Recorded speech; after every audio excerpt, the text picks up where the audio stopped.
Bismillahirrahmanirrahim. Allahumma salli ala sayyidina Muhammadin wa ala alihi wa sahbihi ajma'in. Sallu ala nabi sallallahu ta'ala ala sayyidina Muhammad. Saudara-saudaraku tercinta, mari kita dengarkan kajian singkat kitab Khazinatul Asrar tentang hadis-hadis Rasulullah SAW pada fadilah orang-orang yang mengajari anaknya Al-Quran, dan juga pada kecelakaan bagi orang-orang yang meninggalkan mengajari anaknya Al-Quran. Ruwiya an Abdullah ibni Samarah radhiyallahu anhu qala inna rajulan atan nabiyya alaihi salatu wassalam faqala ya Rasulullah ma ajrun man 'allama waladahu al-Qur'an qala alaihi salatu wassalam kalamullah la ghayata lahu.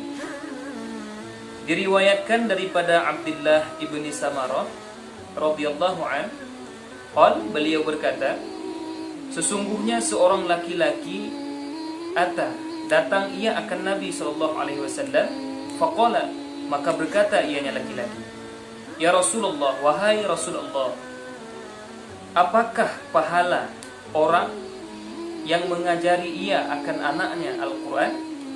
Qala, berkata ianya Rasul sallallahu alaihi wasallam, kalamullah, kalam Allah, la ghayata lahu, tidak penghabisan lahu baginya. Faja'a Jibril, maka datang malaikat Jibril alaihi salam. Faqala, maka berkata ianya Rasul, ya Jibrailu, wahai Jibril, ma ajru, apakah pahala man 'allama waladahul Qur'ana, siman orang yang mengajari ia akan anaknya Al-Quran? Qala, berkata Jibril, ya Muhammad, wahai Muhammad, Al-Qur'anu kalamullah, bermula Al-Quran itu kalam Allah, la ghayata lahu, tidak penghabisan lahu baginya. Fasa'ada Jibril, maka naik malaikat Jibril, fasa'ala Israfila, maka bertanya ianya Jibril akan Israfil alaihi salam. Faqala, maka berkata ianya Israfil, ya Jibril, wahai Jibril, Al-Qur'anu kalamullah, la ghayata lahu, Al-Qur'an itu kalam Allah, la ghayata lahu, tidak penghabisan lahu baginya.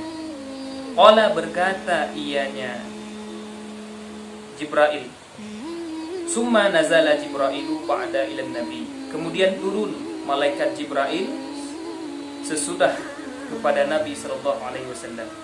Faqala, maka berkata ianya Jibril, ya Muhammad, Rabbuka yaqra'uka salam, Tuhan engkau mengucapkan ia akan engkau akan assalam. Wa yaqulu, dan berkata ianya Rabbuka, man 'allama waladahul Qur'an, barang siapa mengajari ia akan anaknya Al-Qur'an, faka'annama hajja asyrata allafil hajjatan, maka seolah-olah telah berhaji ia akan 10.000 haji. Wa ka'annama i'tamara, dan seolah-olah telah berumrah ia akan 10.000 umrah. Wa ka'annama a'taqa, dan seolah-olah telah memerdekakan ia akan 10.000 lamit daripada anak Ismail. Wa ka'annama wazza asyrata allafin, dan seolah-olah telah berperang ia akan 10.000 kali peperangan. Wa ka'annama, dan seolah-olah telah memberi makan ia akan 10.000 orang muslim ja'in yang kelaparan. Wa ka'annama, dan seolah-olah telah memberi pakaian ia akan 10.000 orang muslim yang telanjang. Wa yakunu ma'ahu fil qabri, dan adalah ianya Al-Quran bersamanya itu dalam kubur, sehingga dibangkitkan akan dia dan diberatkan akan timbangannya. Wajaza, dan melewati ia ke atas sirat seperti kilat menyambar. Saudara-saudaraku tercinta, di dalam hadis yang diriwayatkan daripada Abdullah ibni Samarah ini, beliau menceritakan kisah seorang laki-laki yang mana seorang laki-laki itu mendatangi Rasulullah SAW Kemudian laki-laki itu berkata kepada Rasulullah, "Wahai Rasulullah, apakah pahala orang yang mengajari anaknya Al-Quran?" Rasulullah menjawab, "Kalam Allah itu tidak ada penghabisan." Artinya Rasulullah tidak bisa memberi gambar sebesar apa pahala terhadap orang yang mengajari anaknya Al-Quran. Kemudian datang malaikat Jibril. Maka Nabi bertanya kepada malaikat Jibril, "Wahai Jibril, apakah pahala orang-orang yang mengajari anaknya Al-Quran?" Malaikat Jibril juga berkata, "Wahai Muhammad, Al-Quran itu kalam Allah, la ghayata lahu, tidak ada penghabisan baginya." Malaikat Jibril juga tidak bisa mengukurkan begitu besar pahala terhadap orang yang mengajari anaknya Al-Quran. Kemudian malaikat Jibril naik dan bertanya kepada malaikat Israfil. Malaikat Israfil juga menjawab, "Al-Quran itu kalamullah, la ghayata lahu." Kemudian malaikat Jibril turun kembali sesudah itu bertemu dengan Nabi. Maka malaikat Jibril menyatakan, "Ya Muhammad, wahai Muhammad, Tuhan engkau menyampaikan salam." Wa yaqulu, dan berkata ianya Tuhan engkau. Artinya Allah Subhanahu wa taala menyatakan, orang yang mengajari anaknya Al-Quran, pahalanya seolah-olah dia telah melakukan haji 10.000 kali haji.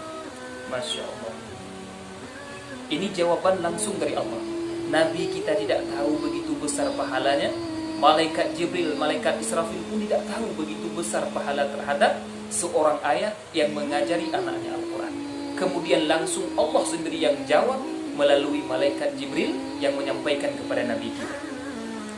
Kemudian orang yang mengajari anaknya Al-Quran seolah-olah dia telah melakukan umrah 10 kali ribu umrah. Kemudian orang yang mengajari anaknya Al-Quran seolah-olah dia telah memerdekakan lamid 10.000 orang lamid daripada anak Bani Ismail. Kemudian seolah-olah dia telah melakukan peperangan berjihad di jalan Allah 10 kali ribu peperangan. Dan seolah-olah dia telah memberi makan 10.000 orang muslim yang kelaparan. Dan seolah-olah dia telah memberi pakaian 10.000 orang muslim yang telanjang. Dan Al-Quran tetap bersamanya sampai dia di dalam kubur. Artinya Al-Quran tetap bersamanya sampai dia berada di dalam kubur. Sehingga dia dibangkitkan di hari pembangkitan dan diberatkan timbangannya, dan dia melalui atau melintasi sirat seperti kilat menyambar. Subhanallah. Begitu besar pahala yang Allah berikan terhadap seorang ayah yang mengajari langsung anaknya Al-Quran Karim. Saudara-saudaraku tercinta, dari hadis ini dapat kita petik kesimpulan, marilah kita ajari anak kita Al-Quran Karim. Andai kata kita tidak fasih, tidak bisa, mari kita serahkan anak kita untuk belajar kepada orang yang bisa belajar Al-Quran.